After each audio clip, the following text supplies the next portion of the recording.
नमस्कार, मी पंजाब डक 18 तारखे 18, 19, 20, 21च्या दरम्यान उत्तर महाराष्ट्राकडे खानदेशकडे चांगला पावसाळ्यासारखा पाऊस पडणार आहे म्हणून हा अंदाज लक्षात यायचा। म्हणजे सांगायचं झालं, हे पाऊस उत्तर महाराष्ट्रातच नाही तर संपूर्ण राज्यभर पडणार आहे। काही ठिकाणी 17 तारखेला सुरू होणार आहे। मग 17 तारखेला पाऊस कुठं सुरू होणार आहे तर 17 तारखेला नांदेड जिल्हा, सोलापूर जिल्हा, लातूर जिल्हा, त्याच्यानंतर गडचिरोली, वर्धा, नागपूर, भंडारा, गोंदिया या पट्ट्यामध्ये 17 तारखेला मध्यरात्री सुरू होणार आहे। त्याच्यानंतर 17 तारखेला विदर्भ, पूर्व विदर्भ आणि पश्चिम विदर्भ, वर्धा, नागपूर, भंडारा, गोंदिया, चंद्रपूर, यवतमाळ, वाशिम, हिंगोली, अकोला, बुलढाणा, परभणी ह्या पट्ट्यामध्ये काय होईल 17 तारखेला मध्यरात्रीपर्यंत पाऊस येणार आहे म्हणून हा अंदाज लक्षात यायचा। पश्चिम महाराष्ट्राकडे सातारा, सांगली, सोलापूर, कोल्हापूर, पुणे, अहिल्यानगर या भागात तुम्हाला एक सांगू इच्छितो की जवळपास म्हणजे 18, 19, 20 या 3 दिवस काही काही ठिकाणी पावसाळ्यासारखा पाऊस पडणार आहे, कुठं रिमझिम पडणार आहे। जिथं पाऊस नाही पडला तिथं नुसतं जोराचं वारं देखील सुटणार आहे म्हणून हा अंदाज सर्व शेतकऱ्यांना लक्षात यायचा। मराठवाड्यात देखील तशीच परिस्थिती राहणार आहे।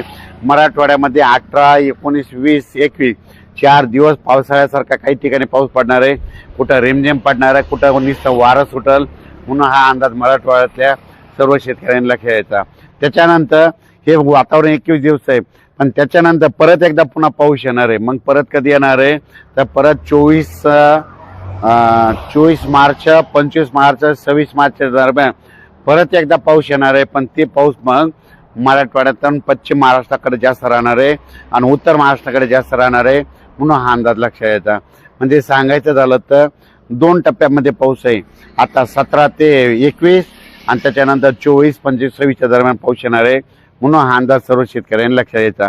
आपण आपला आलेला गहू असेल, कांदा असेल काढून झाकून ठेवा, कारण की 17 पासून राज्यामध्ये पावसाला सुरुवात होणार आहे म्हणून हे अंदाज सर्व शेतकऱ्यांनी लक्षात यायचा।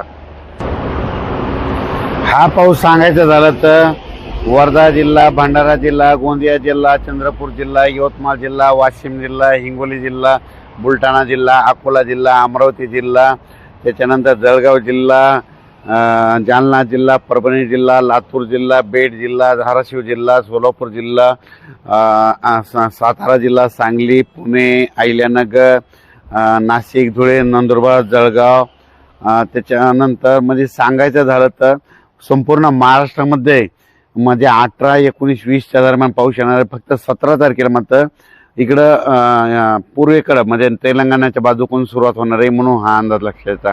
काही ठिकाणी गारपीट देखील होणार आहे म्हणून सर्व शेतकऱ्यांनी आपण आपल्या पिकाची काळजी घ्यायची म्हणून हे देखील लक्षात यायचं। पाऊस 2 टप्प्यामध्ये पडणार आहे, एक 17, 18, 19, 20 आणि त्याच्यानंतर 24, 25, 26, 27 मार्चच्या दरम्यान। हा पाऊस सर्वदूर पडणार नाही, काही काही भागात सोडून देखील देणार आहे।